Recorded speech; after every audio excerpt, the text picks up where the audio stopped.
The air in the underground chamber tasted of myrrh and copper. Incense smoke coiled through lamplight, casting shadows that moved like living things across walls, carved with images of gods, coupling, dying, transforming. The chanting had stopped. In that sudden silence, you could hear breathing ragged, uncertain, the kind of breathing that comes from fear mixed with something else. Something the witnesses would never speak about openly, not even to each other, in the years that followed. At the center of the ritual space stood Cleopatra, not dressed as a queen, dressed as Isis herself, in pleated linen so fine it was nearly transparent, her skin painted with gold dust that caught the lamplight and made her seem to glow from within. Around her neck hung the titulate, the knot of Isis, symbol of the goddess's power over life and death, over pleasure and pain, over the boundaries between human and divine. In her hands is held a ceremonial system, the sacred rattle whose sound was said to drive away evil spirits and invoke the goddess's presence, but she was not shaking it. She was watching, waiting. Before her knelt 3 men, 2 Egyptian priests who had served the temple of Isis for decades, 1 Greek physician whose hands trembled as he tried to write observations on papyrus, the stylus slipping in his sweating fingers, and on the stone altar between them lay something that made this more than ritual, more than theatre, more than religious ceremony. What happened next would be described in fragments, in whispers, in texts that Roman authorities would later hunt down and burn, because acknowledging it would require admitting something they could not accept, that Cleopatra had discovered something about the intersection of pleasure, power, and submission that made conventional political authorities seem crude by comparison.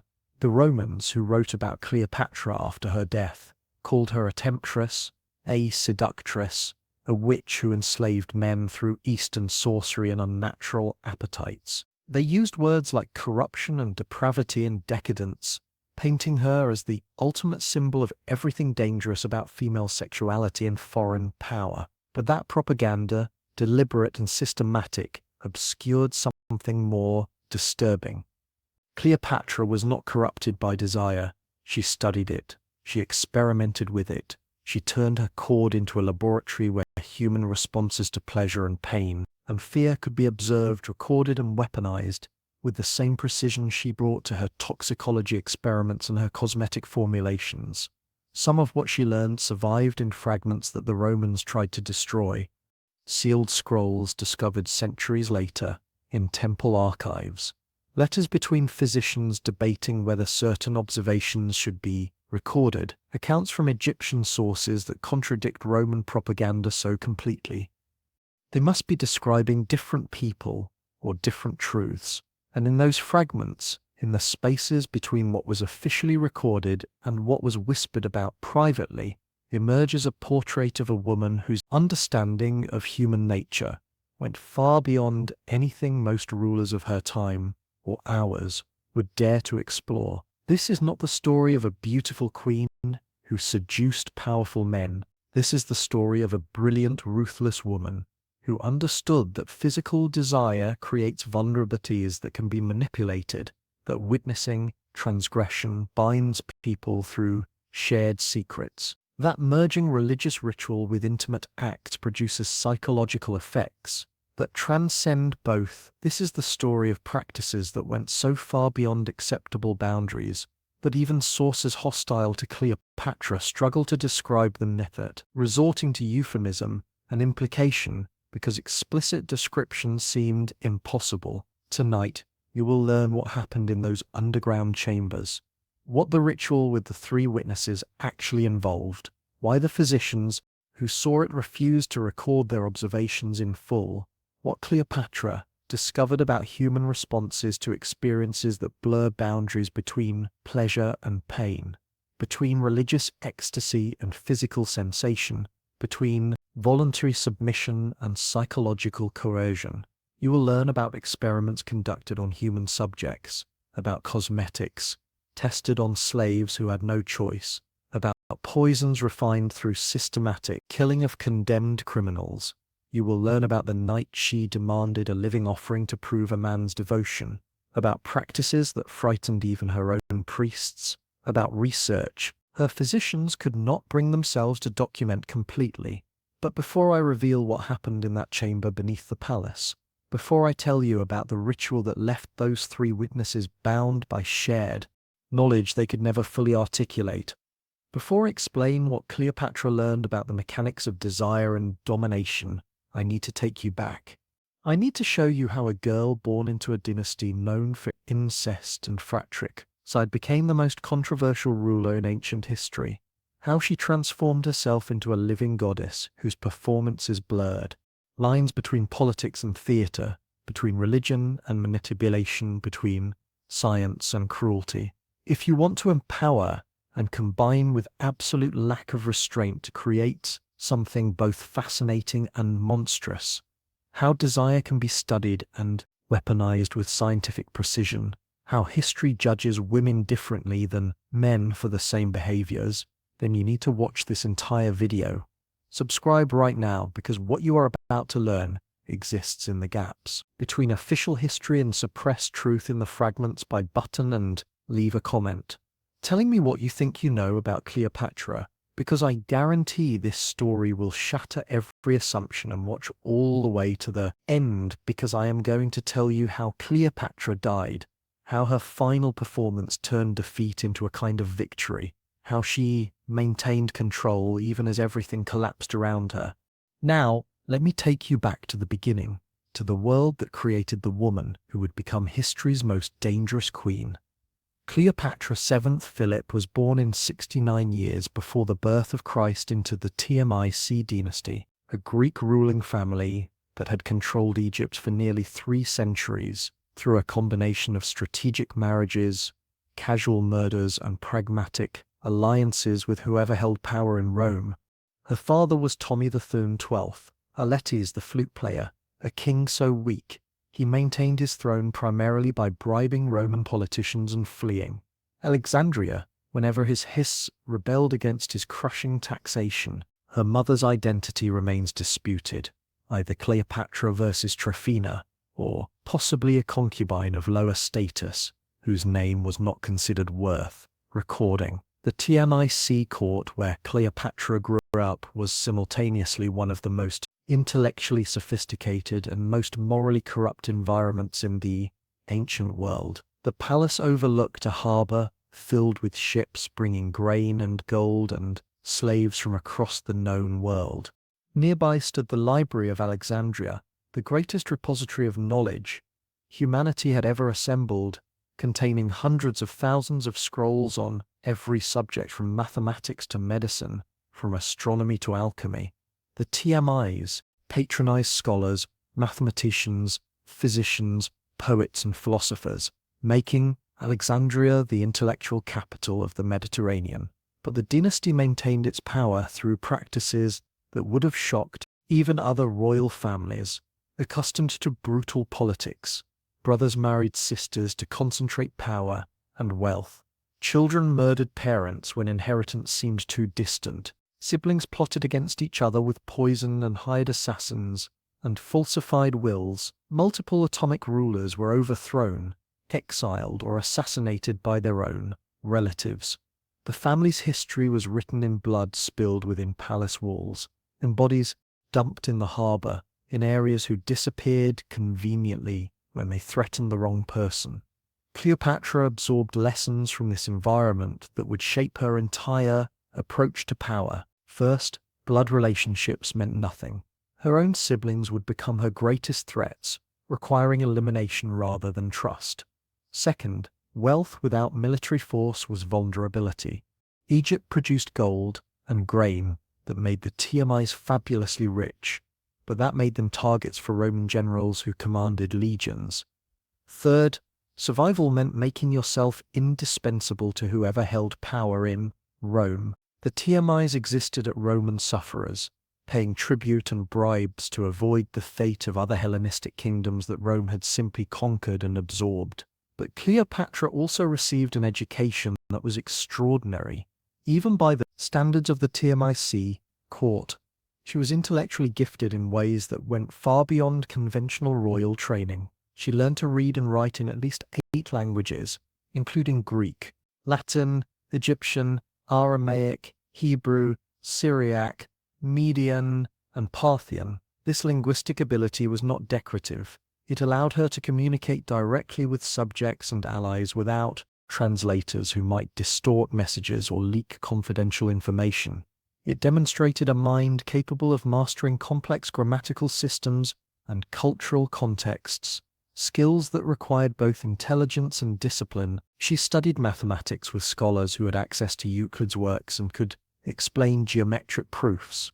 She learned astronomy from priests who observed stars and planets, tracking their movements to predict eclipses and celestial events that carried religious and political significance.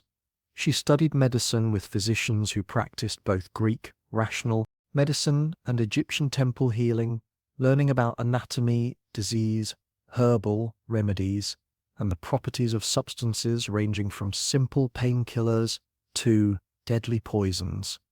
She read philosophy, debating ideas with scholars sturgeoned in multiple competing traditions, developing rhetorical skills that would later allow her to argue persuasively on any topic. Most crucially for her future practices, she studied chemistry and alchemy.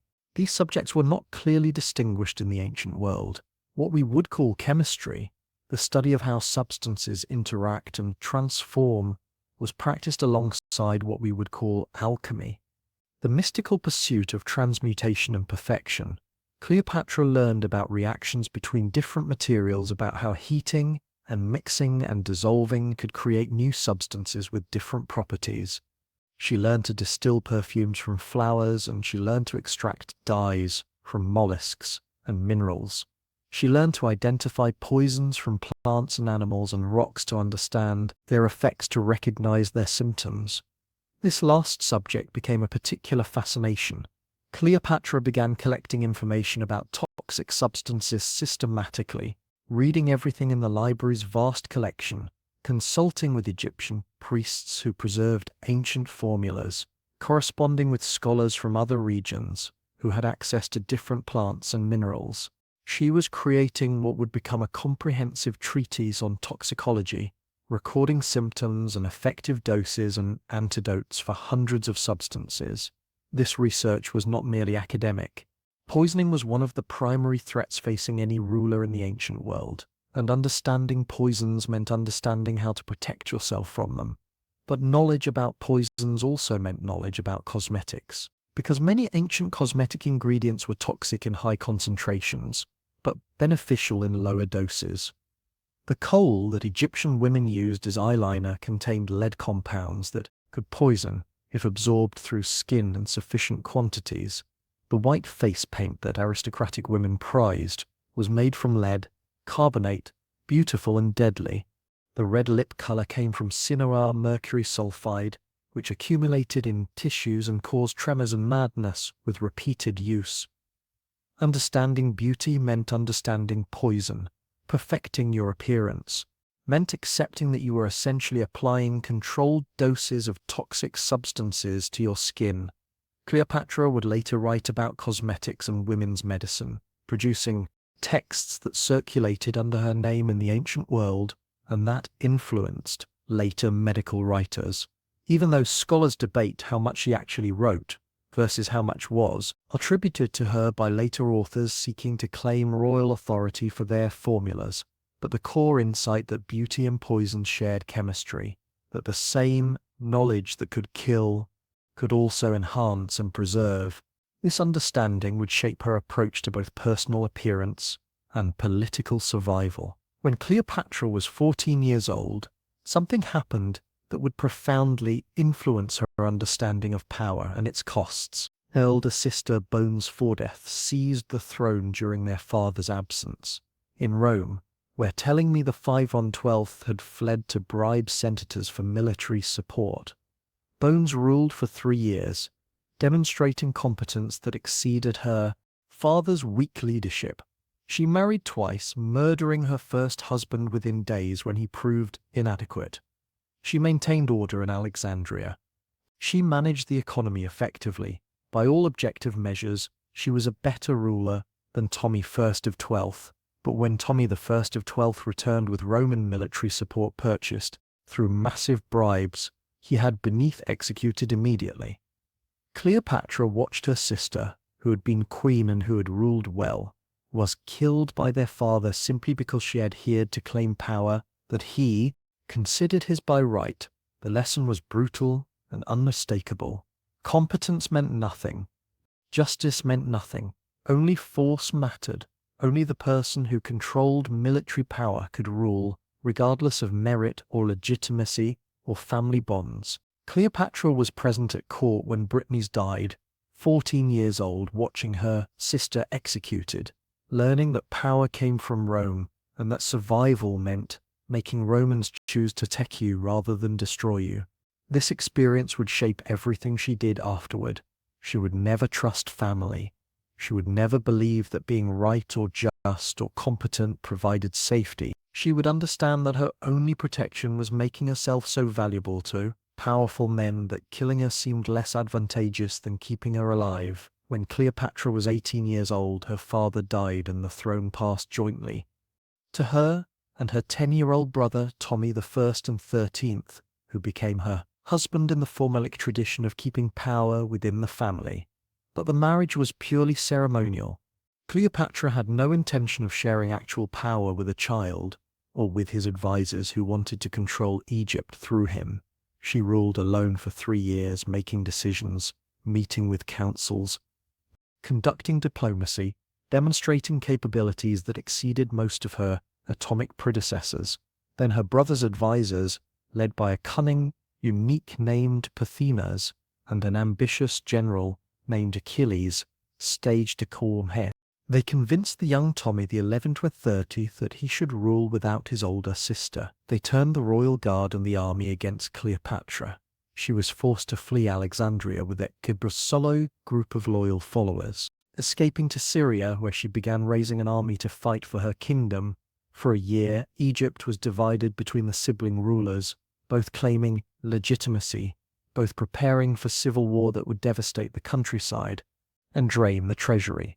Into this situation stumbled Julius Caesar, pursuing his defeated rival Pompey after winning the Roman civil war that had torn the Republic apart. Pompey fled to Egypt seeking refuge, but Tommy the 13th advisors decided to murder him, cutting off his head and presenting it to Caesar as a gift they thought would win his favor. They were spectacularly wrong. Caesar was horrified that a great Roman had been killed by Egyptians, that his former ally and son-in-law had been assassinated by foreign hands, that the dignity of Rome had been violated. He seized control of Alexandria and declared he would arbitrate the succession dispute between Cleopatra and Tommy the 13th. This was Cleopatra's opportunity. She needed to reach Caesar before her enemies poisoned his mind against her or had her assassinated, but Alexandria was controlled by her brother's forces. Palace guards had orders to kill her on sight. She needed a way to get past them, to present herself to Caesar in a manner that would immediately establish her as someone extraordinary, rather than just another petitioner seeking favors from a Roman conqueror. So Cleopatra staged what would become one of history's most analyzed entrances. The details vary across sources. Plutarch says she had herself rolled up inside a carpet or a large linen sack that was carried into the palace as a delivery to Caesar. When the bundle was unrolled before him, Cleopatra emerged dramatically, presenting herself not humbly but boldly, transforming what could have been a disadvantage into a theatrical advantage that demonstrated creativity, courage, and an understanding that spectacle mattered as much as substance in politics. Other sources describe different methods, but agree on the essential point.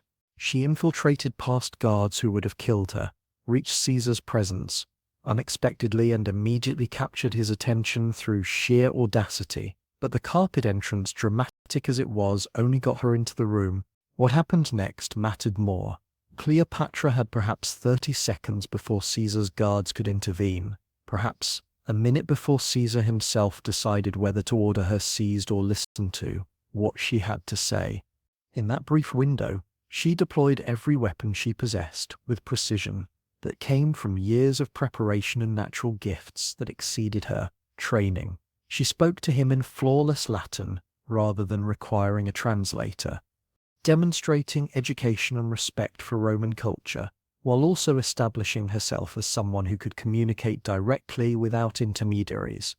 She immediately acknowledged her desperate position but framed it as an opportunity rather than weakness, arguing that supporting her would give Caesar control over Egypt's wealth without the complications of trying to govern directly through a hostile child. King and his manipulative advisors, she showed no fear, no uncertainty, no hint that she doubted her right to rule or her ability to convince this hardened Roman general that she was worth preserving. She was 21 years old. Caesar was 52, a hardened military commander who had seen everything human nature could produce in decades of warfare and political maneuvering. He had negotiated with kings and senators and generals. He had commanded armies through impossible campaigns. He had survived assassination attempts and political plots. Yet by all accounts, Cleopatra fascinated him from that first encounter, not just because she was physically attractive, though ancient sources agree she was beautiful, but because she was intellectually stimulating, because conversation with her was enjoyable rather than merely transactional, because she combined quick wit with broad knowledge with evident ambition in ways that made her genuinely interesting as a person, rather than simply as a political asset or potential intimate partner. Caesar decided to support Cleopatra against her brother. This decision led to the Alexandrian War, a brutal urban conflict that trapped Caesar in the palace quarter, with only a few thousand troops against Tami, 13th's much larger army. Fighting raged through Alexandria's streets for months. Parts of the city burned, including sections near the famous library, though debates continue about exactly what was destroyed. Caesar nearly died multiple times, once reportedly swimming through the harbor under arrow fire, holding documents above his head to keep them dry while enemy archers targeted him, but eventually Roman reinforcements arrived. Ptolemy XIII's forces collapsed. The boy king himself drowned while fleeing across the Nile, weighed down by golden armor, dying at 14 in the same river that had fed Egypt since before the pyramids were built. Cleopatra was installed as sole ruler of Egypt with another younger brother, Ptolemy XIV, as her nominal co-ruler and husband. But this time there was no question who actually controlled the throne. Egypt was Cleopatra's, and Caesar, instead of immediately a entity to Rome to consolidate his victory in the civil war, stayed in Alexandria for months, living in the palace enjoying Cleopatra's company, sailing up the Nile with her on a luxurious barge to display their talents to Egyptian subjects who needed to understand that their queen had the backing of Rome's most powerful man. Fathering a child she would name Caesarion, little Caesar, whose parentage was obvious to everyone, even though Caesar never firmly acknowledged him as his son. What exactly was happening between Caesar and Cleopatra during those months?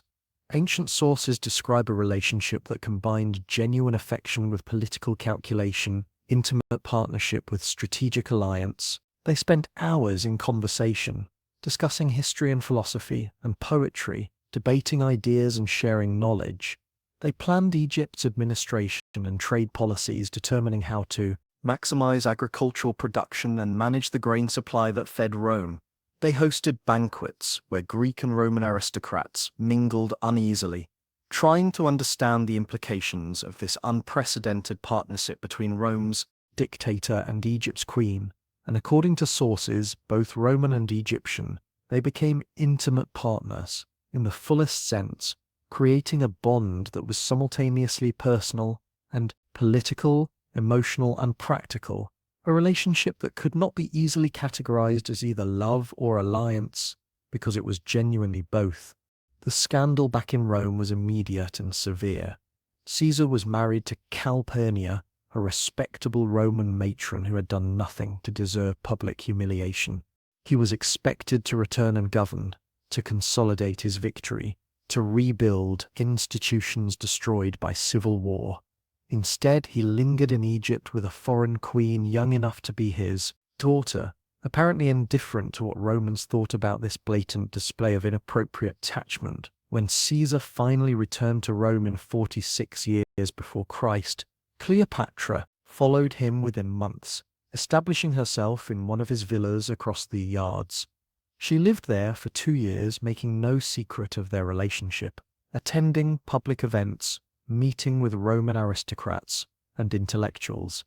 Fascinating, some while horrifying others, with what they saw as Oriental luxury and inappropriate influence over the man who held absolute power in Rome. Romans who visited Cleopatra's villa described it with a mixture of asylum and disapproval. The architecture was adapted to include Egyptian elements, creating a hybrid space that was neither fully Roman nor fully Egyptian, but something new and unsettling.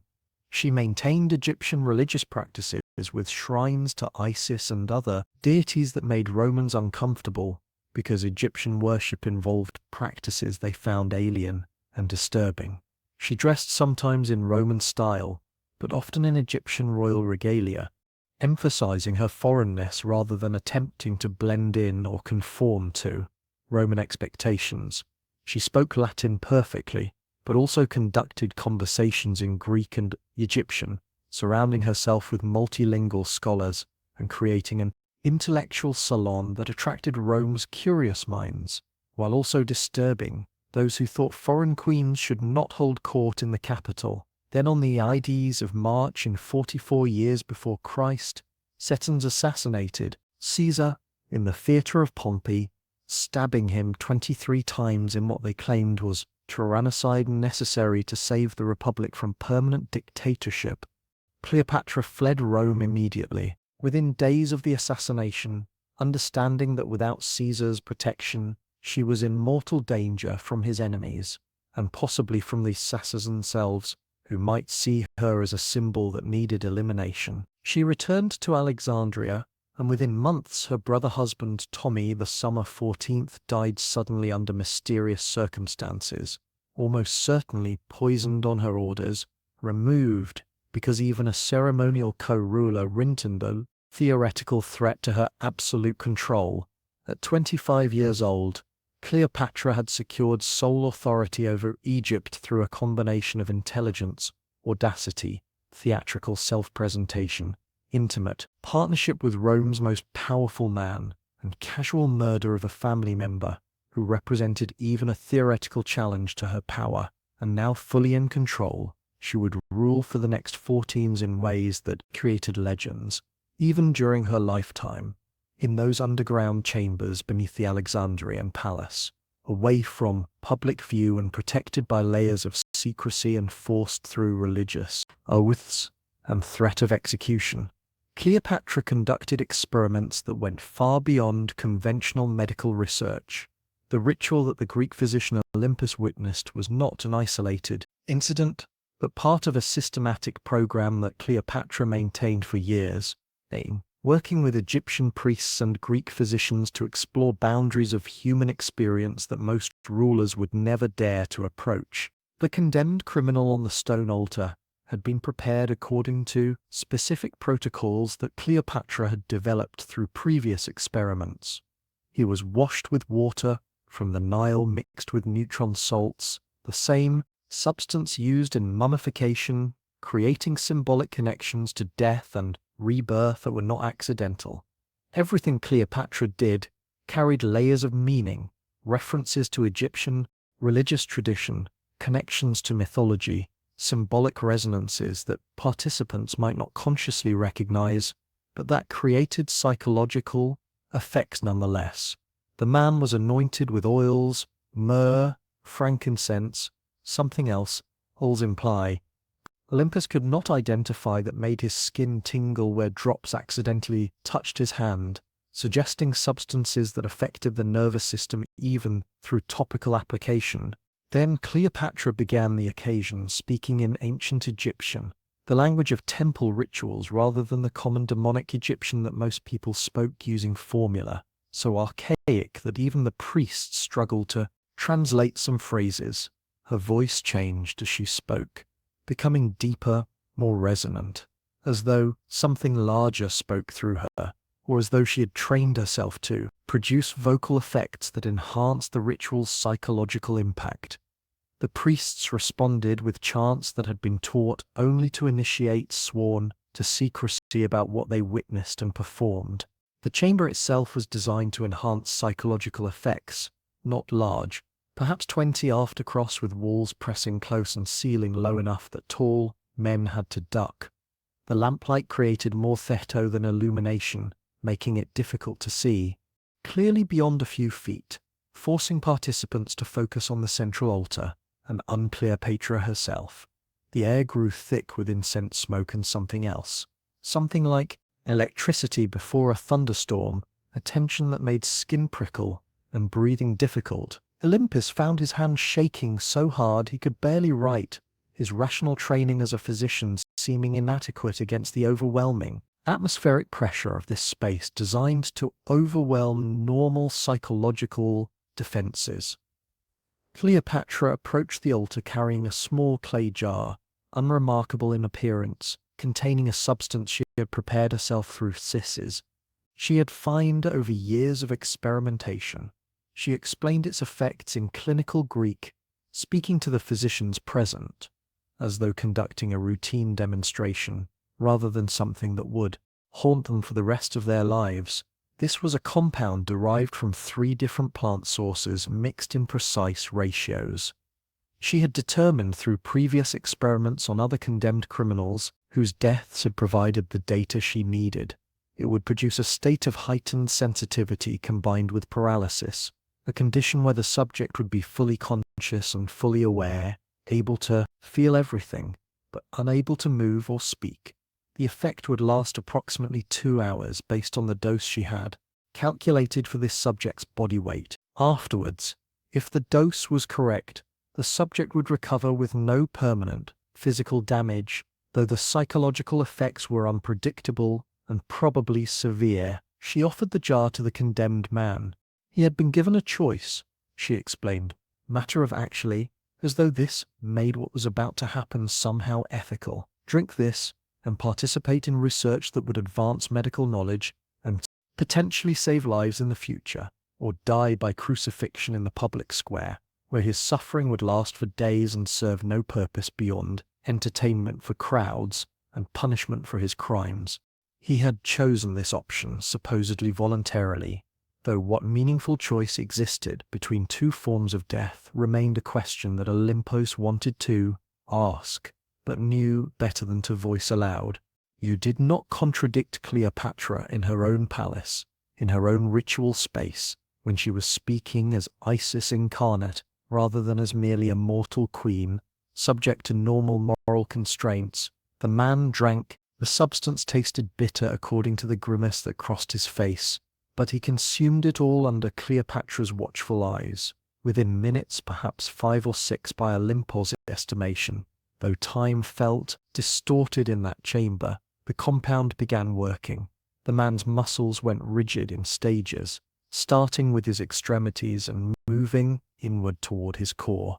His breathing became shallow and rapid, then slower and deeper as the paralysis affected his respiratory muscles. His eyes widened with what might have been fear, or might have been the physiological response to whatever substances were coursing through his blood and binding to receptors in his brain and nerves.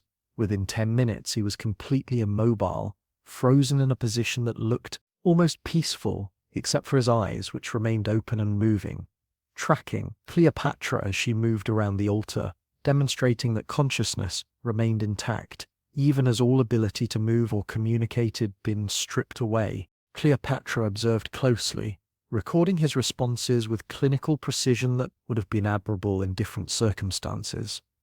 How long until the paralysis became complete? What muscle groups were affected first, and in what sequence?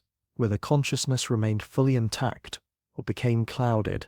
She asked him questions he could not answer, documenting that he heard and understood by observing his eye movements and pupil dilation, establishing that she had succeeded in creating a state where awareness remained, but all ability to respond was eliminated.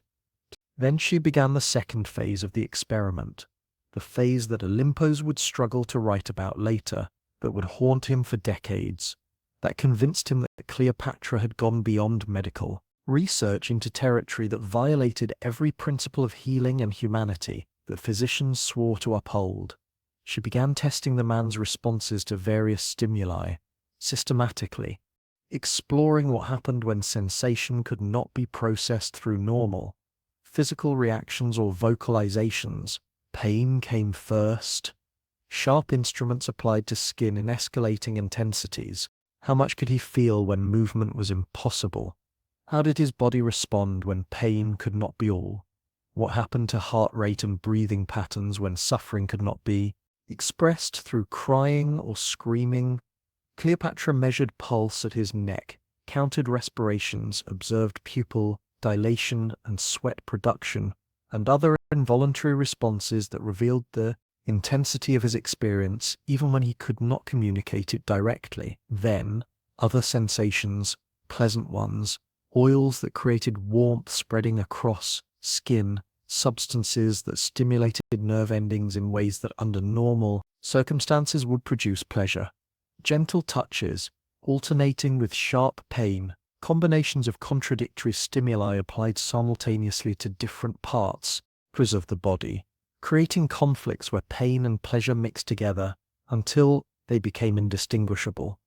Cleopatra was systematically mapping human responses, determining what happened when normal feedback mechanisms were disrupted, when the ability to react physically was removed, when sensation became overwhelming, but could not be processed through normal channels of movement or vocalization or escape. The three witnesses watched in horrified fascination, unable to look away even as they understood they were observing something that should not be observed, that they were being transformed from innocent physicians and priests into accomplices in whatever this was.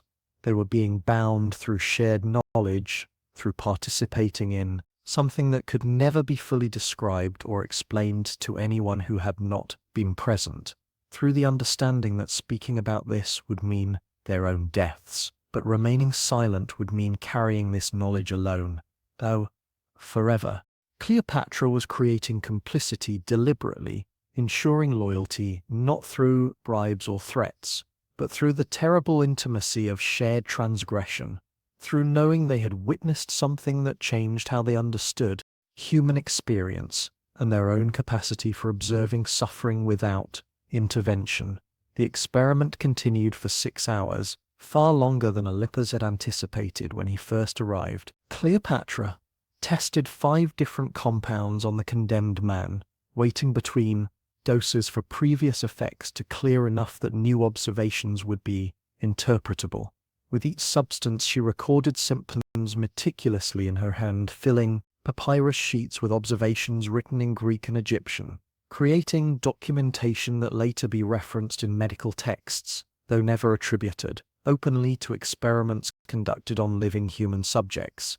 She asked the man questions when his ability to speak returned between paralyses, cataloguing his subjective experiences, documenting how different compounds produce different qualities of sensation or different levels of awareness or different degrees of terror and helplessness. She showed no emotion throughout, no distress, no apparent recognition that she was torturing a human being to death for her curiosity and her pursuit of waddle. Her face remained calm, focused, intellectually engaged in the same way it might have been engaged during a philosophical debate or a mathematical proof. This was research. This was the pursuit of understanding. That it required a man to suffer for hours before dying was unfortunate, but acceptable. A necessary cost of advancing knowledge that would benefit herself and potentially others who might use this information to develop better poisons, or better antidotes, or better methods of achieving control over human bodies and minds. By dawn, when the first light began penetrating the narrow shafts that brought air to the underground chamber, the condemned man was dead. Cleopatra had learned everything she needed. She had filled multiple scrolls with observations. She had documented compounds that might be useful for medical purposes, or for political eliminations, or for creating states of helpless vulnerability that could be exploited. She thanked the witnesses and dismissed them with clear instructions that would be reinforced through religious oaths and practical threats. They would speak to no one about what they had witnessed ever, not to other physicians, not to friends, not to family, certainly not to anyone outside Egypt who might carry tales back to Rome. The research was protected by royal authority and religious sanction, revealing it would constitute blasphemy against Isis, whose ritual space had been used, and treason against the crown, whose secrets were being protected. Both crimes carried death penalties far worse than what they had just witnessed. Olympos left the chamber as the sun rose over Alexandria, climbing stairs that brought him back to the surface world, where ordinary Aden were beginning their daily routines. Merchants opening shops, workers heading to docks and warehouses, children playing in streets. The normal world continuing as though nothing had changed, as though he had not just spent the night witnessing something that should not exist. And he understood that he had crossed a boundary he could never recross, that he could never recross, that he could never return to simple faith in reason and medicine, the fundamental decency of human beings who pursued knowledge, that he would carry this experience alone, because speaking about it was impossible and forgetting it was equally impossible. This experiment was only one example of practices that Cleopatra conducted regularly over years of rule. She maintained what amounted to a research program in those underground chambers, working with priests and physicians to explore boundaries of human experience that most people could not imagine, and that those who could imagine would reject as impossible or as Roman propaganda designed to make her seem monstrous. She tested substances on condemned criminals with systematic rigor, ordained the effects that contributed to medical knowledge, but that were gathered through methods that violated every ethical principle that physicians claimed to follow. She compiled comprehensive information about poisons, creating what later writers would describe as the most complete toxicology text of the ancient world, even though the methods used to gather that information were deliberately obscured or attributed to less disturbing sources. She learned which substances killed quickly and which slowly, which produced pain and which induced peaceful unconsciousness, which could detect it in food or wine, and which were tasteless and odorless, which had antidotes, and which were inevitably fatal. This knowledge served both medical and political purposes, allowing her to treat poisoning victims, but also to eliminate enemies without leaving evidence that would point conclusively to her involvement. She also conducted extensive experiments with cosmetics, testing formulas on palace slaves who had no ability to refuse. If a new mixture caused skin irritation or worse effects, the slaves suffered the consequences, while Cleopatra learned what to avoid. Dozens of slaves bore scars and burns from her experiments, marking their bodies with the cost of her pursuit of beauty formulas that would enhance her appearance and give her advantages in courts, where physical attractiveness mattered. Some lost their sight when our makeup formulas proved too corrosive, the lead and mercury compounds damaging delicate tissues beyond repair. Some died when absorbed compounds proved more toxic than anticipated, killing them slowly as poisons accumulated in their organs. Their suffering was not intentional cruelty for its own sake, but rather acceptable costs in Cleopatra's pursuit of formulas that would benefit her personally, and that could be shared with allies to demonstrate favor and art obligations. Among the texts attributed to Cleopatra that circulated in the ancient world, several dealt with women's medicine and cosmetics. Later, medical writers, including Galen and Dioscorides, referenced these formulas, suggesting that some of Cleopatra's research had practical value that extended beyond her own use.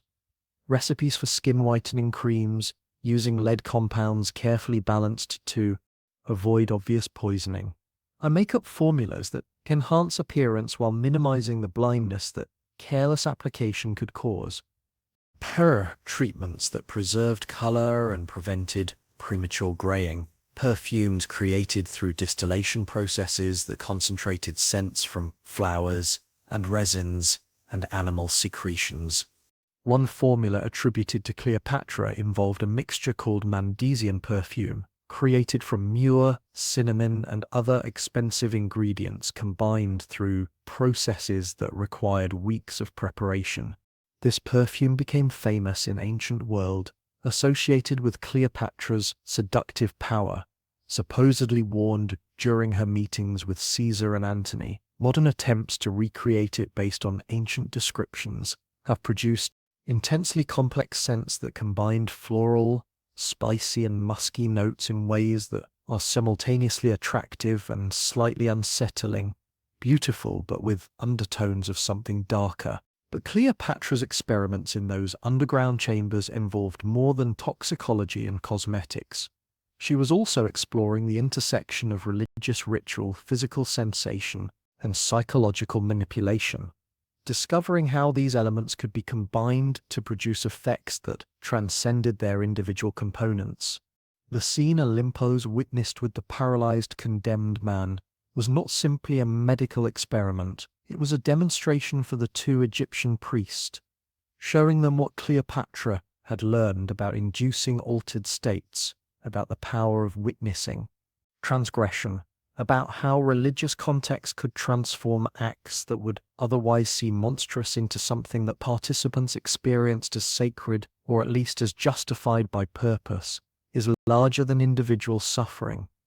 Cleopatra understood something that most rulers of her time did not consciously recognize. Shared transgression creates bonds stronger than normal. Loyalty. People who witnessed forbidden acts together become connected through their mutual complicity, through the understanding that revealing what happened would implicate themselves as much as it would damage the person who ordered the acts.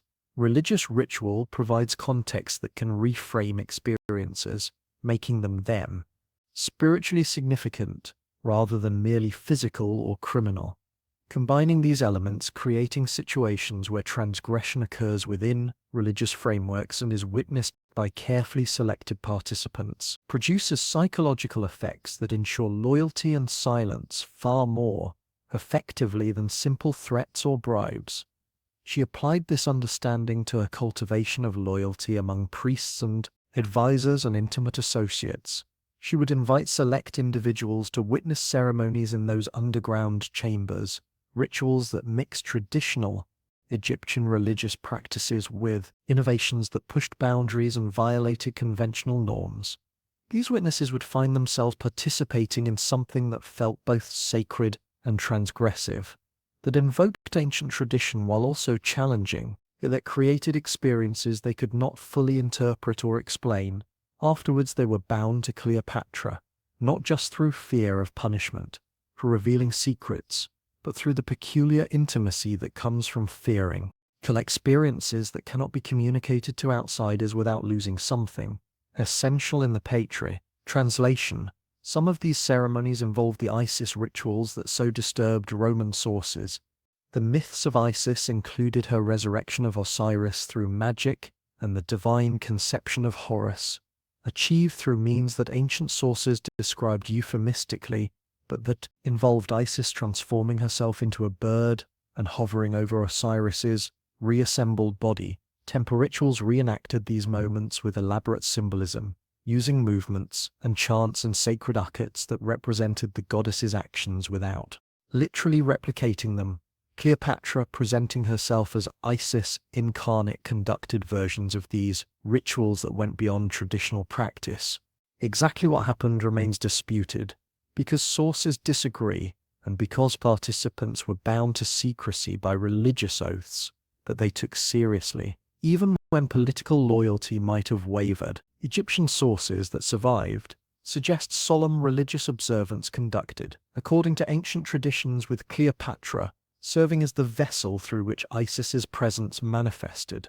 Roman sources written after Cleopatra's death hint at inappropriate acts disguised as ceremony, at boundaries deliberately blurred between sacred and sensual, at Cleopatra using religious authority to justify behaviors that would otherwise have scandalized even her own court. Plutarch and Cassius Dio both reference these ceremonies with language that suggests improper without describing details explicitly. Following a Roman rhetorical convention of alluding to things considered too shocking or too foreign to write about directly. They use phrases like ceremonies that cannot be spoken about, and rituals that Romans would consider blasphemous, and performances that mixed worship with other acts, leaving readers to imagine what might have occurred while also creating the impression that something genuinely disturbing happened in those temple spaces. Where Cleopatra performed as the living goddess, the truth probably falls between these extremes, with Cleopatra conducting traditional rituals with amplifications and theatrical innovations that enhance their psychological impact while also serving political purposes. She merged authentic Egyptian temple practices, which were already alien and unsettling to Roman observers, with additions that made them even more powerful, as tools for binding participants through shared experience of something extraordinary. She invited select witnesses whose attendance was politically significant, creating networks of priests and aristocrats and foreign dignitaries who had seen things that marked them as insiders to mysteries that outsiders could never fully understand. And she created experiences that participants struggled to interpret, that felt simultaneously spiritual and physical, that bonded them to her through a combination of religious awe and more complex emotions that they could not easily articulate. This approach reached its fullest expression in her relationship with Mark Antony, a relationship that scandalized Rome and that provides the most detailed evidence we have about Cleopatra's methods of combining theater, religion, intimacy, and political calculation into something that transcended simple categories of alliance or romance or seduction. When Cleopatra met Mark Antony in 41 years before Christ in the city of Tassus, in the coast of modern Turkey, 3 years after Caesar's assassination, and the chaos of civil wars had followed, she was 28 years old and had been ruling Egypt independently for 7 years. Antony was 42, a powerful Roman general who had emerged as one of the men controlling the Roman world after defeating Caesar's assassins. He controlled the eastern Mediterranean and needed Egyptian wealth to finance his planned campaign against Partha, Rome's great rival in the east. Cleopatra needed Antony's protection against rivals and needed his recognition of her son Caesarion as Caesar's legitimate heir, which would give the boy claims to both Egypt and potentially to Rome itself. The meeting was supposed to be a political negotiation between a Roman master summoning a client queen to explain herself and demonstrate loyalty. Antony had sent messages making this power dynamic clear. That Cleopatra was expected to come to Tassus to present herself humbly, to offer explanations for why Egypt had not provided more support during recent civil wars, to beg for continued Roman protection. This was the conventional relationship between Rome and its client kingdoms. Roman power was absolute. Client rulers existed at Roman sufferings, showing appropriate difference was not just expected, but required for survival. Cleopatra understood this dynamic perfectly. She also understood that accepting it would place her permanently in a subordinate position, would make her just another client ruler among many, would limit her ability to pursue Egypt's interests or to protect her own position. So she rejected the conventional approach entirely. Instead of going to Tassus quickly and presenting herself humbly, she staged an entrance so elaborate and so overwhelming that it transformed the entire relationship before a single word was spoken. She came by water, sailing up the river Cydnus toward Tassus in a barge that became legendary even before she arrived. Ancient sources describe this vessel with language that suggests they struggled to find adequate words for its extravagance. The hull was covered in gold leaf that caught sunlight and made the barge seem to glow as it approached. The sails were purple silk, the color reserved for royalty, and they were not merely purple, but perfumed. Cleopatra had ordered them soaked in expensive scents so that their fragrance carried for miles downstream, announcing her approach long before the barge came into view. The scent was magnesium perfume, the formula she had developed herself, a complex mixture that combined floral sweetness with spicy warmth, with musky undertones that created an electric experience as overwhelming as the visual spectacle. silver, or as beat in time to music played by an orchestra assembled on deck, flutes and lyres and drums and instruments Antony had never seen, producing sounds that mixed Greek and Egyptian and Eastern musical traditions into something hypnotic and strange. The oarsmen themselves were dressed in elaborate costumes, rowing in perfect synchronization, while the music swelled and receded, creating rhythms that felt almost narcotic in their effect on listeners waiting on shore.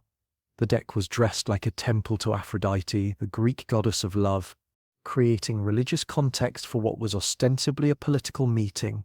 That flowering plants in golden pots, draperies of silk and linen blowing in the breeze, incense burning in censers, adding more scent to the arity, overwhelming perfume from the sails. The visual effect was simultaneously beautiful and unsettling. Too perfect, too elaborate, obviously a performance, but one executed with such skill that it transcended obvious artifice and became something genuinely impressive. And at the center of this floating stage, under a canopy woven with gold thread that created a throne-like space, reclined Cleopatra herself, dressed not as an Egyptian queen but as Aphrodite incarnate, wearing clothing designed to display rather than conceal, her body positioned deliberately to suggest divine beauty made manifest. Her face was painted with the cosmetics she had perfected through years of experimentation, making her skin luminous, her eyes enormous and hypnotic, her lips the exact shade of red that ancient sources describe as irresistible. Her hair was styled in elaborate curls held with golden pins, each pin shaped like a cupid or a dove, symbols of the goddess she was. Around her stood attendants dressed as cupids and nymphs, figures from Greek mythology made flesh, according to Roman sources including Plutarch, who had access to eyewitness accounts. Many of these attendants were barely clothed or entirely naked, their skin painted with gold dust and oils so that they gleamed in the sunlight. Whether this detail is literally accurate or represents Roman exaggeration, designed to make the scene seem more shocking, remains debated. But the core point is clear. Cleopatra had created a living tableau that merged religious imagery with erotic suggestion with political theatre, overwhelming multiple senses simultaneously and creating an experience that observers would remember and discuss for the rest of their lives. The psychological impact on Antony was exactly what Cleopatra had calculated. He had summoned her to Tosas, expecting a subordinate queen who would beg for his favor, who would present herself humbly and acknowledge his superior position. Instead, he encountered a woman who presented herself as a goddess, who approached him not as a supplicant, but as an equal, or even a superior, whose arrival was designed to overwhelm his senses and put him immediately on the defensive psychologically. By the time Cleopatra actually spoke with Antony, by the time they moved beyond the theatrical performance to substantive political discussion, she'd already won the critical first engagement through pure spectacle. She had demonstrated that she possessed resources, creativity, and boldness that exceeded anything had encountered in his dealings with other client rulers. She had established that she would not be easily intimidated or manipulated, that she was someone who understood theatre and psychology and the importance of first impressions in negotiations. She had made herself interesting in ways that went beyond simple political utility, transforming what should have been a routine meeting between master and client into something memorable and intriguing. What happened between Cleopatra and Antony over the following days and weeks transformed a political negotiation into something far more complex that would ultimately reshape the Mediterranean world. Ancient sources describe banquets as of extraordinary extravagance, where Cleopatra deployed Egyptian wealth, not just to impress but to seduce psychologically, to create dependence on pleasures that only she could provide. Cleopatra describes how Cleopatra would change the decor and theme of her banquets as nightly, keeping Antony constantly surprised, preventing him from adapting to any particular level of luxury or a specific form of entertainment. Each night was different. Each night exceeded the last in some dimension, even if not in simple cost or quantity. One night, the banquet would emphasize intellectual stimulation with philosophers from Alexandria, debating questions of ethics and metaphysics, with poets, reciting verses in Greek and Egyptian, with demonstrations of astronomical knowledge, using instruments that predicted planetary movements and eclipse times. Antony, educated but not deeply intellectual by Roman standards, found these performances fascinating, enjoyed feeling like he was participating in high culture rather than simply consuming food and wine. Cleopatra positioned herself as his guide through these intellectual pleasures, explaining references he did not catch, translating poetry between languages, making him feel simultaneously impressed and slightly inadequate in ways that created psychological dependence.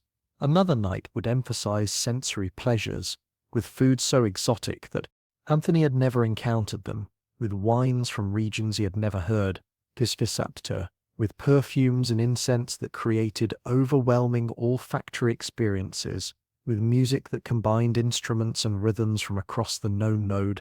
The excess was deliberate and strategic. Cleopatra wanted Antony to associate her presence with pleasures that were unavailable anywhere else, to make returning to Rome's comparative austerity seem unbearable, to bind him through appetite in ways that transcended simple physical attraction.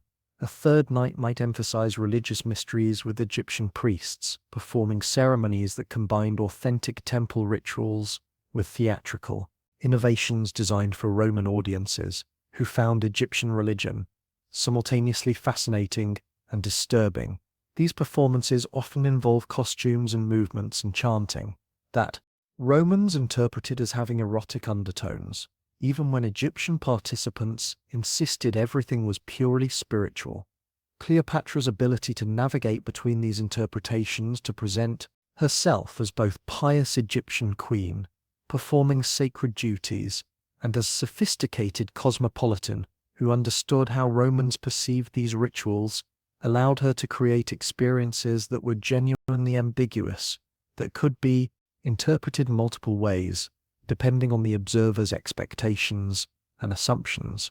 Ancient sources hint at something more happening during these banquets, beyond simple entertainment. Plutarch describes a society that Cleopatra and Antony formed called the Inimitable Livers, a kind of exclusive club dedicated to pursuing pleasures with no strain to a limit beyond imagination and endurance.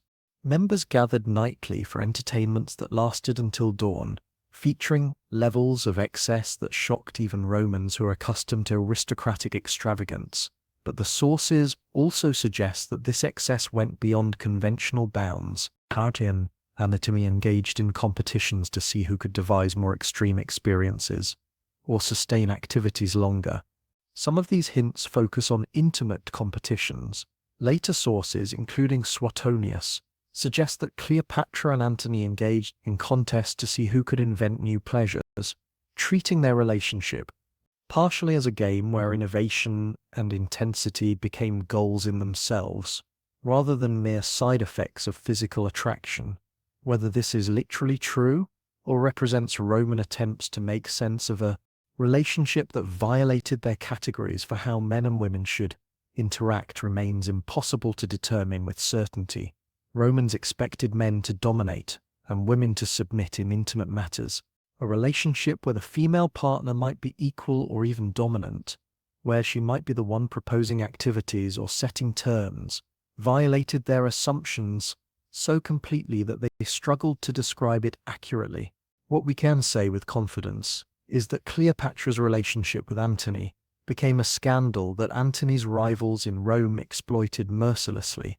Octavian, who would become Augustus, waged a propaganda campaign that portrayed Antony as enslaved by Cleopatra's sexuality, as corrupted by Eastern decadence, as having abandoned Roman values for Egyptian access.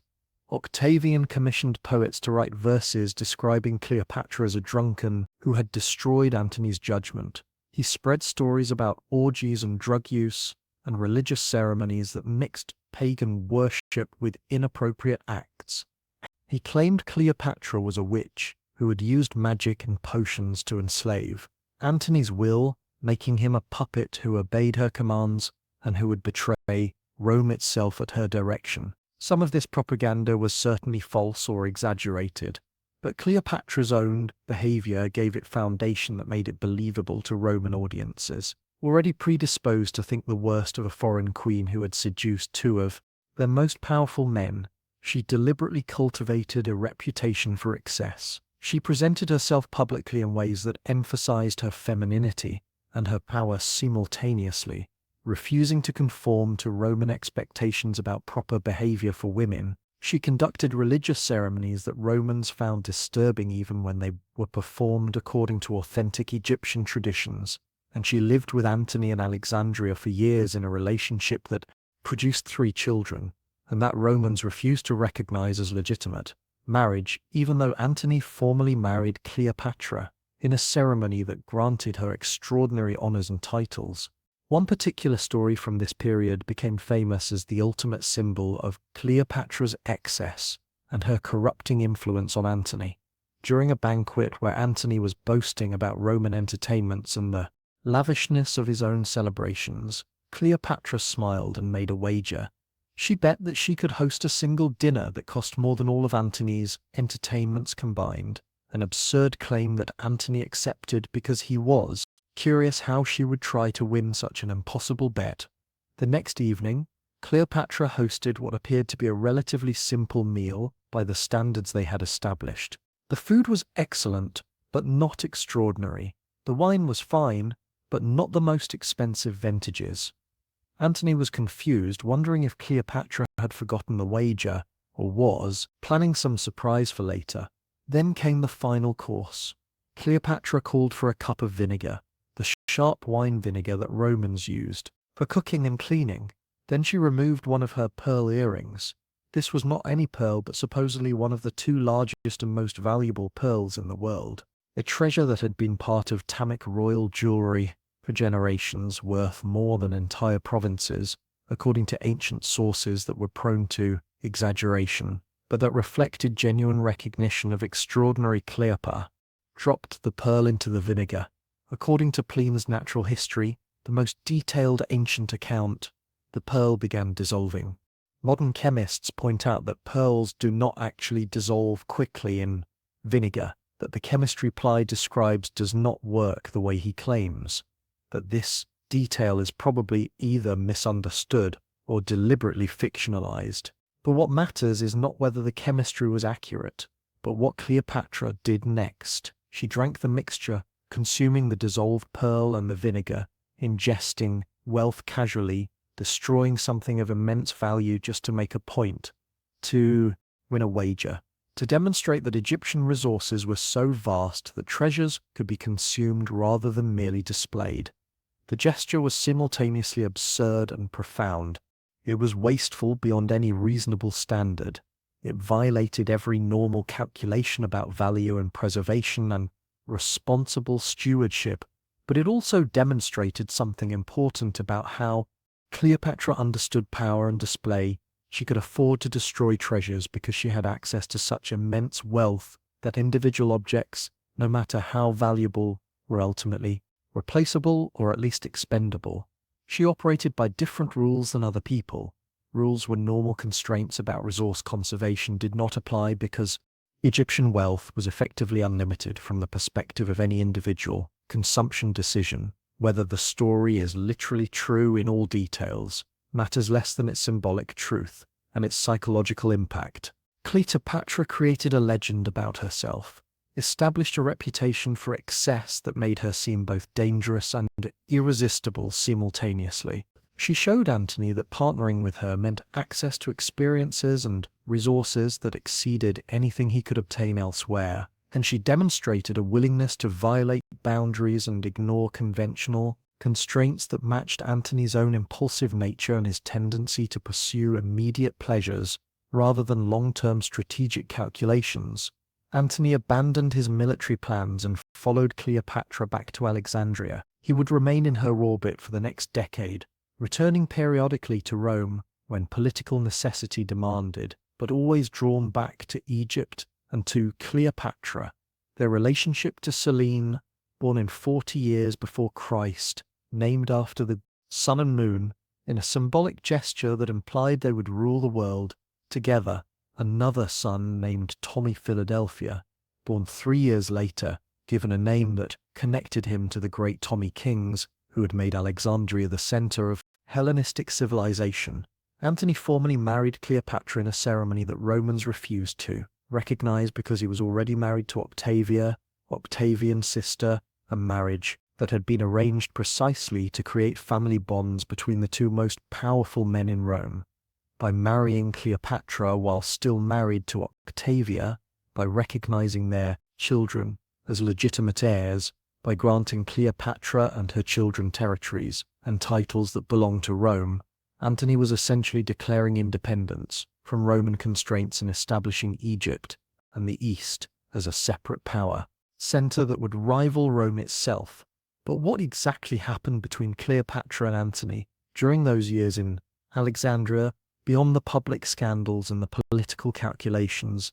Ancient sources describe the Inimitable Livers Club in language that emphasizes excess and novelty, but that also hints at something darker, at practices that went beyond conventional aristocratic entertainment, in territory that even wealthy Romans found disturbing. Plutarch describes how members would gather nightly in chambers of Cleopatra's palace for banquets and entertainments that lasted until dawn, featuring levels of consumption and behavior that seemed to have no limits beyond physical endurance and imagination. Some accounts suggest they would disguise themselves and wander Alexandria at night, playing pranks on ordinary citizens who did not recognize the queen and Rome's most powerful general, walking among them dressed as common people. These expeditions sometimes turned cruel, according to sources, with property destroyed and people humiliated for the daring and their companions. Whether these stories are accurate or represent later Roman propaganda designed to make them seem irresponsible and unfit for power remains debated, but the pattern is consistent across sources.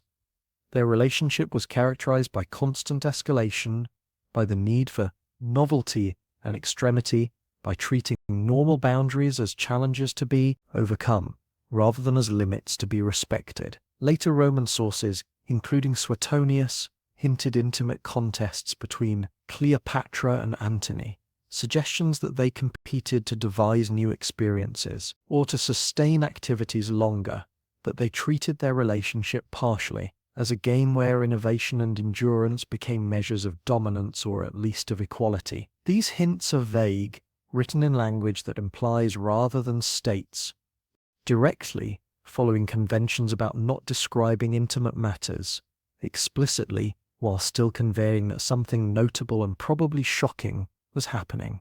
Whether Cleopatra and Antony actually engaged in such competitions, or whether Roman writers simply could not understand a relationship between equals, and therefore interpreted it through the only framework that made sense to them, the framework of competition and contest, remains impossible to determine conclusively. What seems clear is that their relationship violated Roman expectations in multiple ways simultaneously. It was too equal, with Cleopatra apparently holding as much power as Antony, rather than submitting to his authority. It was too public, conducted openly in Alexandria, rather than hidden behind proper Roman decorum. It was too political, mixing intimate partnership with strategic alliance in ways that made it unclear where personal affection ended and calculated pursuit of power began, and it lasted too long, continuing for a decade while producing children, and while fundamentally reshaping the balance of power in the Mediterranean world. This relationship had consequences that extended far beyond Antony and Cleopatra themselves. It created the conditions for civil war between Antony and Octavia. A war that would determine whether Rome remained unified under single leadership or split into eastern and western halves. It gave propaganda material he needed to portray Antony as a traitor, corrupted by foreign influence, making the war seem like a righteous conflict to save Rome rather than a power struggle between ambitious men. And it ensured that when Cleopatra eventually lost, she would be remembered not for her intelligence or her political skill, but for her alleged sexual corruption and her corrupting influence on Roman men who should have known better. The propaganda war that Octant waged before the Battle of Actium in 31 years before Christ was remarkably sophisticated and remarkably successful. He could not simply declare war against Antony, who remained a Roman citizen and who still had many supporters in Rome and throughout the empire. Instead, Octa waged a clear war against Cleopatra, framing the conflict as Rome defending itself against a foreign threat, rather than as Romans fighting each other in yet another civil war. This reframing was crucial for maintaining political legitimacy and for rallying support from Romans, who were exhausted by decades of civil conflict. Octa waged to write verses describing Cleopatra in language that combined sexual slander with xenophobic fear. Horace called her the mad queen plotting destruction for Rome, drunk with sweet fortune, language that implied both mental instability and dangerous ambition. Proper's described her as the queen of incestuous Egypt, invoking Roman disgust at atomic sibling marriage practices, while also suggesting that her sexuality itself was corrupted and corrupting. These poems were performed publicly and circulated in written form, creating a drumbeat of propaganda that shaped public opinion long before any actual fighting began. Octant waged also spread stories about Cleopatra's practices that were designed to horrify Romans and to make mare against her seem justified as protection against existential threat. He claimed she planned to move Rome's capital to Alexandria, to make Romans bow to Egyptian gods, to enslave Roman and force them to serve in her court. He said she practiced witchcraft and necromancy, that she consulted with Egyptian magicians who could curse enemies and raise the dead, but she had used potions and spells to enslave Antony's will and make him her puppet. He described her as drunk on power and wine, as hosting orgies where Romans were humiliated, as conducting religious ceremonies that were actually covers for inappropriate acts. Some of this propaganda was certainly invented, but it was effective precisely because it connected to genuine Roman anxieties about Egypt and powerful women, and about the corruption that Eastern luxury supposedly produced in Romans who were exposed to it. Romans had always viewed Egypt with mixture of fascination and fear. It was ancient beyond anything Rome could claim, possessing knowledge and traditions that predated Roman civilization by thousands of years. It was wealthy beyond Roman imagination, producing gold and grain in quantities that made it the richest kingdom in the known world. It was foreign in ways that were deeply unsettling, worshipping animal-headed gods and practicing mummification and maintaining customs about women and family that Romans found perverse. Cleopatra embodied all of these anxieties. She was Egyptian by rule, though Greek by ancestry. She claimed divine status through identification with Isis. She possessed wealth that allowed her to live in ways Romans could only imagine. She wielded power independently, rather than through male relatives. She had intimate relationships with Roman men on her own terms, rather than submitting to their authority. Everything about her violated Roman assumptions about proper order, about the natural hierarchy where Romans ruled over foreigners and men ruled over women, and civilization imposed restraint on appetite and luxury. So when Octavian portrayed her as a dangerous witch who threatened Rome's existence, he was not just making up slander, he was articulating fears that many Romans already felt, giving them specific focus and direction, creating a narrative that made war seem necessary and righteous, rather than merely convenient for Octavian's own ambitions. The propaganda campaign transformed a complicated political and military situation into a simple story about good versus evil, about Roman virtue versus Eastern corruption, about masculine rationality versus feminine manipulation. This narrative survived Cleopatra's death and became the foundation of how she was remembered when Octavian became Augustus and established himself as Rome's first emperor. He had complete control over how recent history was recorded and interpreted. The historians who wrote about Cleopatra wrote under Augustus' reign, knowing that describing her sympathetically would mean contradicting the official narrative that justified Augustus's rise to power. The poets who immortalized her in verse wrote with Augustus's patronage, or at least with his implicit approval, meaning their portraits emphasized sexuality and corruption rather than intelligence and political skill. This process of historical distortion was systematic and remarkably successful. By the time Plutarch wrote his biography of Antony more than a century after Cleopatra's death, the basic narrative was fixed. Cleopatra was a seductress who used her body to manipulate powerful men. She was corrupted by luxury and power. She led Antony to ruin through her influence over him.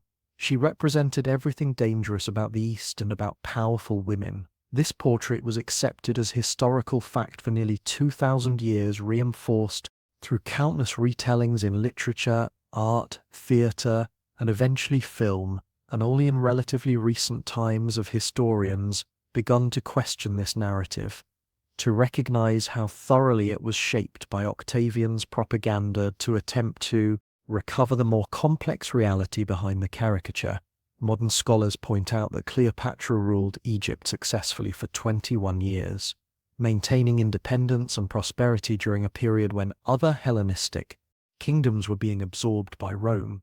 They note that she was educated in multiple languages and sciences, that she wrote that she understood trade and diplomacy and administration well enough to keep Egypt functioning despite constant Roman pressure. They recognized that Roman sources described her as intelligent and charming, not just beautiful, suggesting that her real power came from her mind as much as from her appearance. They also recognized the double standard inherent in how she was judged. Julius Caesar had numerous affairs and illegitimate children, but he is remembered as a military genius and statesman, rather than someone corrupted by lust. Mark Antony was married multiple times and had relationships with various women before Cleopatra, but his downfall is attributed to her influence rather than to his own choices and weaknesses. Augustus himself, who sanctimoniously condemned Cleopatra as morally corrupt, later exiled his own daughter Julia for adultery, while maintaining a private life that was not nearly as virtuous as his Isabel image suggested. Male rulers who used intimate relationships for political purposes were being strategic. Female rulers who did the same thing were being immoral. This double standard extended to how Cleopatra's scientific interests were described. Roman sources that mentioned her experiments with cosmetics and poisons framed these activities as evidence of her corruption, as dabbling in witchcraft or vanity, rather than as legitimate research. But male rulers who investigated poisons or who conducted experiments were praised for their curiosity and their practical interest in protecting themselves from assassination. The knowledge was the same, the methods were similar, but gender transformed how these activities were interpreted and remembered. Modern historians also recognize that many of the specific stories about Cleopatra are either invented or heavily embellished. The competition with professional certifications that Juvenal describes probably never happened, or at least not in the way he portrays it.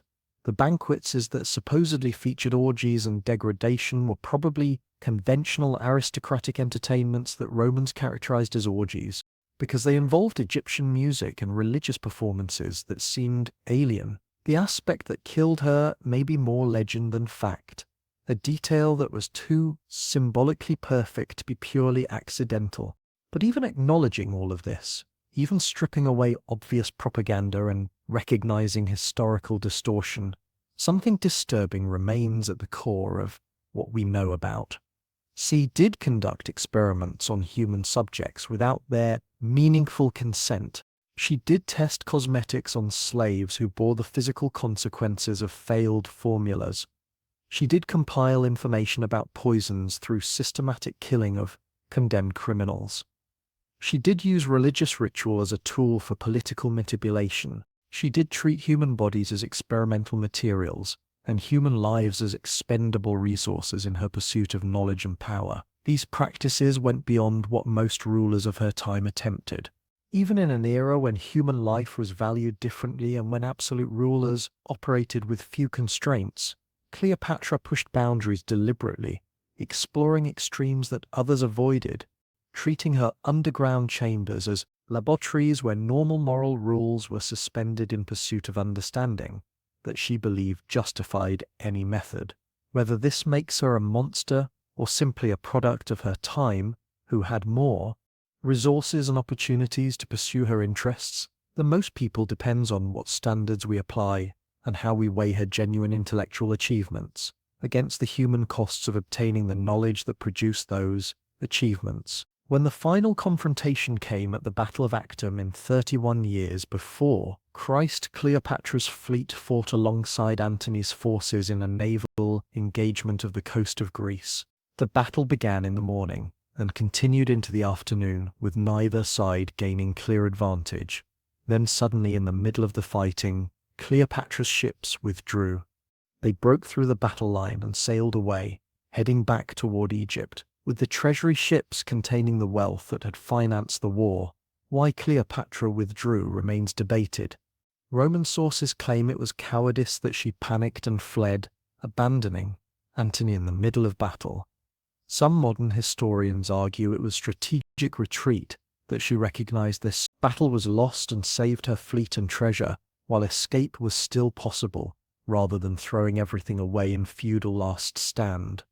Others suggested it may have been prearranged, that Antony knew she would withdraw and was supposed to follow her, but failed to execute the plan properly when his nerve broke or when circumstances changed in ways they had not anticipated.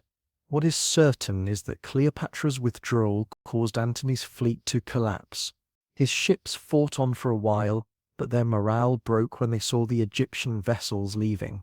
Antony himself abandoned his flagship and fled after Cleopatra in a smaller vessel, catching up with her fleet and transferring to her ship.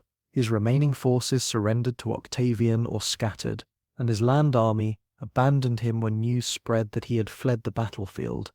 Antony and Cleopatra returned to Alexandria as defeated rulers whose positions were now hopeless. Octavian controlled the Roman world. His forces would soon arrive in Egypt to complete the conquest. No allies remained who could help. No resources remained that could buy rescue. The end was inevitable. The only questions were timing and specifics. Over the following months, as Octavian slowly advanced on Egypt, consolidating his victory and preparing for final conquest, Antony and Cleopatra's situation became increasingly desperate. Ancient sources described them maintaining appearances, hosting entertainments and ceremonies as though nothing had changed. But this was clearly performance rather than genuine denial. They knew what was coming. They were preparing for death rather than for escape or rescue that was no longer possible. They formed a new society to replace the Inimitable livers, calling it the Partners in Death, a name that acknowledged the reality they faced. Members gathered nightly in Cleopatra's palace, but the tone was different now, elegiac rather than celebratory, focused on preparing themselves psychologically for deaths that were approaching rapidly. Cleopatra began experimenting with methods of suicide, testing different poisons to determine which would be quickest and least painful. This was why she had spent years studying toxicology, why she had documented effects of hundreds of substances on deemed criminals. Now that knowledge would be applied to herself, allowing her to choose death on her own terms, rather than submitting to whatever Octavian had planned for her. According to Plutarch, she tested substances on 100 prisoners during these final months, observing their deaths carefully to determine which method she should use on herself when the time came. She apparently concluded that snake venom was preferable to most poisons, producing death that was painful, but relatively quick compared to plant-based toxins that might take hours to work. The asper, a venomous snake associated with Egyptian royalty, had symbolic meaning that made it more appropriate for a queen's suicide than simply drinking poison. She would die as an Egyptian goddess, returning to divine realms rather than as a defeated Roman captive, succumbing to in August of 30 years before Christ. As Octavian's forces approached Alexandria, the end came quickly. Antony received false reports that Cleopatra had committed suicide. Devastated by the news, and seeing no reason to continue living without her, he fell on his sword, stabbing himself in the abdomen, but the wound did not kill him immediately. He lay dying for perhaps an hour before his servants carried him to the mausoleum, where Cleopatra had barricaded herself with her treasure. She had servants pull him up through a window on the building's second level, unwilling to open the sealed doors that protected death from Octavian's soldiers, who were already searching the city for her. Antony died in Cleopatra's arms, bleeding to death from his self-inflicted wound, ending his life as he had lived it, dramatically and impulsively, and without Cleopatra planned beyond immediate emotional response. His death left Cleopatra alone to face Octavian, to negotiate if possible, or to control her own if negotiation failed. Octavian wanted to capture Cleopatra alive to parade her through Rome in his triumph as the ultimate symbol of his victory over the East. For a queen who had spent her entire life maintaining control and presenting herself on her own terms, this prospect was unbearable. She would not be displayed in chains before Roman crowds. She would not be humiliated as a defeated enemy and a corrupted woman. She would not give Octavian the satisfaction of breaking her will or destroying her dignity. So Cleopatra planned her death as carefully as she had planned every public appearance throughout her life. She negotiated with Octavian through intermediaries, pretending to consider surrender while actually preparing her final performance. She dressed in her royal regalia, the elaborate clothing and jewelry that marked her as queen and as Isis incarnate. She positioned herself on a golden couch surrounded by treasures of Egypt, creating a scene that would be memorable and that would communicate meaning, even in death. And then on August 12, in 30 years before Christ, at age 39, Cleopatra killed herself. The exact method remains disputed across ancient sources. The most famous story says she used an asper, a venomous snake, either concealed in a basket of figs or smuggled into her mausoleum by a loyal servant who brought it hidden beneath food or flowers. Nebel, relatively quick based on her experimental observations, and more importantly, it carried symbolic meaning that transformed suicide into ritual sacrifice. The ASP was associated with the goddess Wadret, who protected Egyptian royalty, and who was represented by the Urus cobra, worn on pharaonic crowns. By dying from snake venom, Cleopatra was symbolically reuniting with the divine, forces that had legitimized her rule.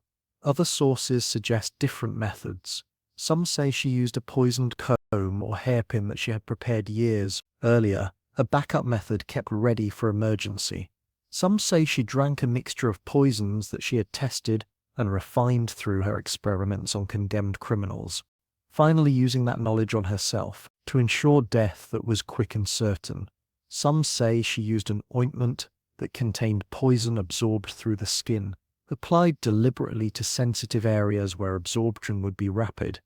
The variety of accounts suggests that ancient writers themselves were uncertain about the exact mechanism, or that Cleopatra deliberately created mystery around her death as part of her final performance, ensuring that speculation and legend would continue long after her body was cold.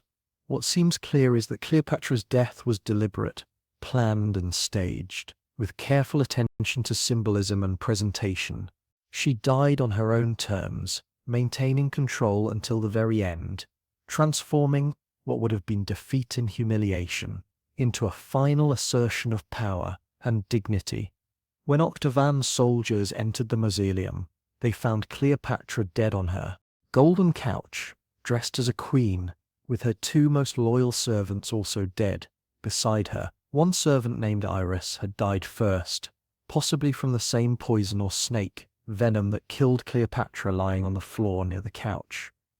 The other servant, Caramian, was still barely alive, adjusting Cleopatra's crown and arranging her clothing to ensure she looked regal even in death. When the Roman soldiers asked what had happened, Charmian replied with words that became legendary and that perfectly captured Cleopatra's final performance. "It is well done and fitting for a queen descended from so many kings." Charmian died as well, following their mistress into death rather than facing Roman interrogation and probable execution. Octavian had Cleopatra's body prepared for burial and placed in a tomb beside Antony, honoring her status, even though he refused to grant any mercy to her children who might challenge his power. He ordered Caesarion, Cleopatra's son with Julius Caesar, hunted down and executed. The boy was 17 years old enough to be a threat, young enough to have no independent power base that could protect him. Octavian could not allow Caesar's possible son to survive as a potential rival for loyalty from those who had supported Caesar or who might challenge Augustus's legitimacy. Cleopatra's 3 children with Antony were taken to Rome and raised by Octavia, Antony's Roman widow, a woman of remarkable generosity, who cared for the children of her husband's foreign lover, as though they were her own. The 2 boys, Alexander Helios and Tommy Philadelphia, disappeared from historical records within a few years, probably dying young from disease or possibly from more sinister causes. Only the daughter Cleopatra Selene survived to adulthood. She was eventually married to Juba II, king of Mauritania in North Africa, becoming a queen herself and living until her 50s. The sole survivor of Cleopatra's children and the only person who carried her bloodline into the future.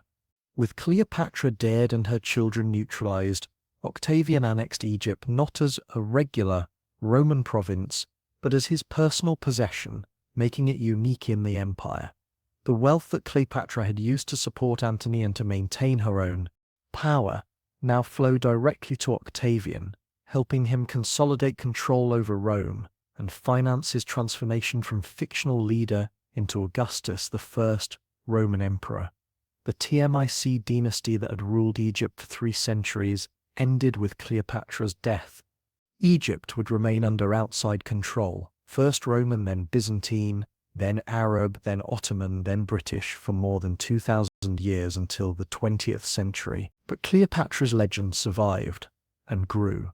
Even as her kingdom disappeared, the propaganda campaign that Octavian had waged against her became the foundation of how she was remembered. Roman poets made her the symbol of female corruption and Eastern decadence. Christian writers used her as an example of the dangers of feminine sexuality and worldly power. Medieval and Renaissance writers reimagined her story as a cautionary tale about the destructive power of lust and ambition. By the time Shakespeare wrote his play Antony and Cleopatra in 1606, she had become a literary archetype, the dangerous seductress who destroys men through her sexual power, the foreign queen who threatens civilization through her corrupting influence. Her name became synonymous with female sexuality used as a weapon.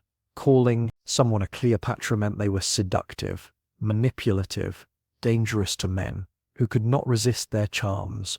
The specific details of her life were forgotten or simplified, but the basic narrative survived. Beautiful foreign queen uses sexuality to control powerful men, leads them to ruin through her influence, represents everything threatening about female power and Eastern corruption, dies dramatically rather than submitting to proper authority.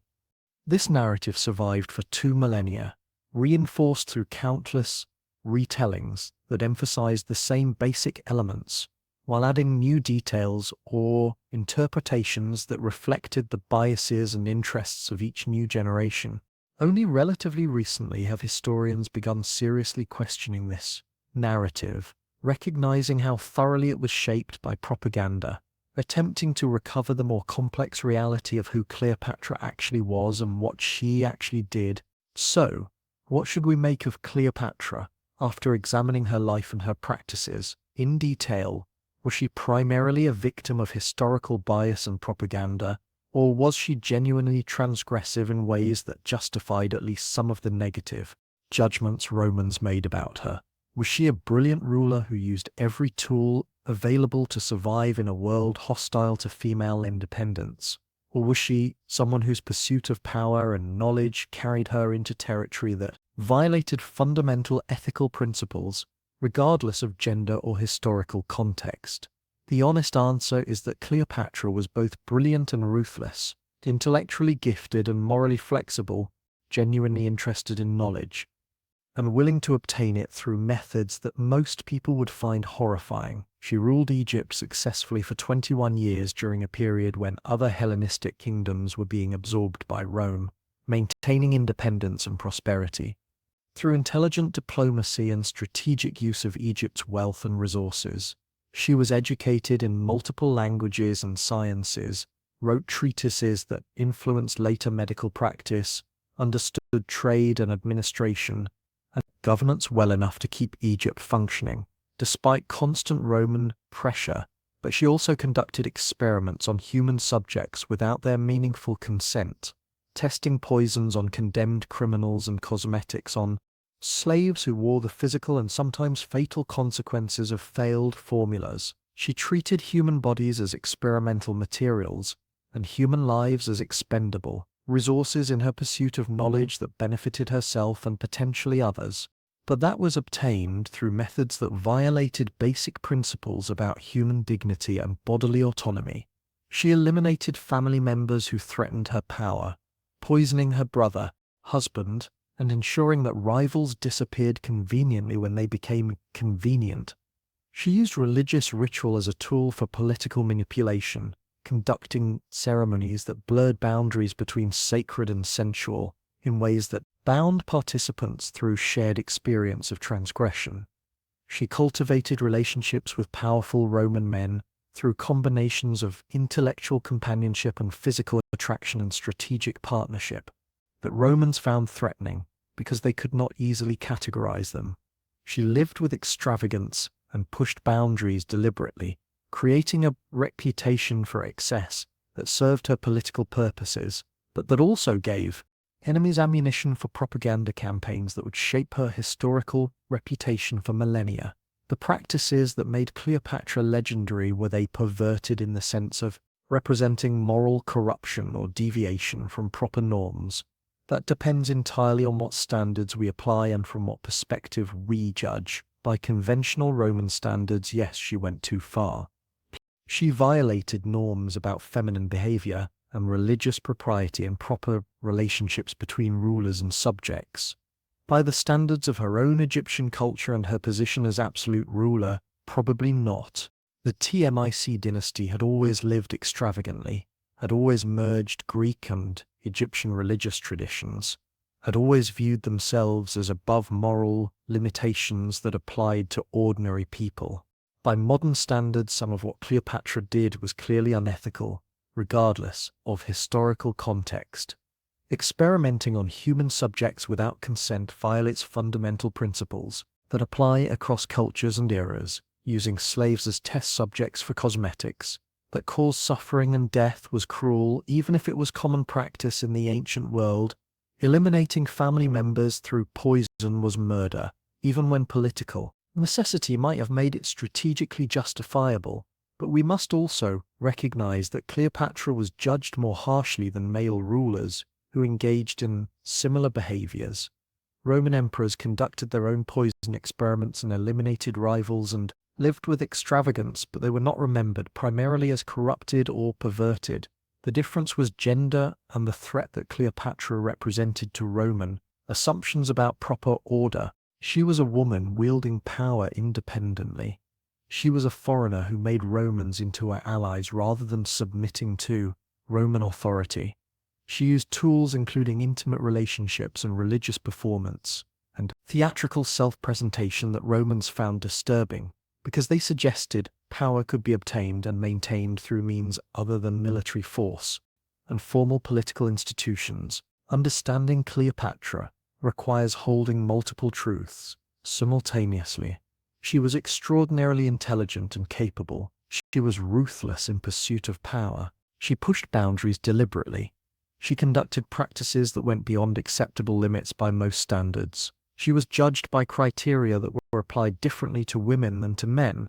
The propaganda against her was systematic and effective, and deeply distorting, but some of what she did was genuinely disturbing and would be condemned, regardless of gender or historical revisionism. Her legacy is complicated, and will remain complicated because she was complicated. She was not simply a seductress as Roman propaganda claimed. She was not simply a brilliant ruler unfairly maligned by history as some modern visionists suggest. She was both and neither. Someone whose life and practices defy simple categorization. Someone who fascinates precisely because she pushed boundaries and violated expectations, and created legends that have survived for 2,000 years because they touch on fundamental questions about power and gender and the costs. Pursuing knowledge and control without restraint. If you found this deep dive into one of history's most controversial figures, but fascinating, and want to learn more about how a woman have been judged differently throughout history, then subscribe to this channel right now. Hit that subscribe button and that notification bell so you do not miss future videos about historical figures whose stories have been distorted by propaganda and whose real lives were more complex than simplified legends suggest. Share this video with anyone who thinks they know Cleopatra's story, because I guarantee this account goes deeper and is more nuanced than what they learned from movies and popular culture. Remember her not as the simple seductress of legend, but as the complex reality, a woman of extraordinary intelligence and ruthless ambition, who used every tool available to pursue power in a world hostile to Teal independence. Someone who conducted herself according to her own standards rather than submitting to others' expectations. Someone who created a legend that has outlasted empires, even as it distorted the truth about who she actually was, and someone whose practices, whether we call them perverted or simply extreme, went far enough that even sources hostile to her struggled to describe them directly, leaving us with fragments and whispers and debates that will probably never be fully resolved. And remember that the patterns her story exemplifies continue throughout history.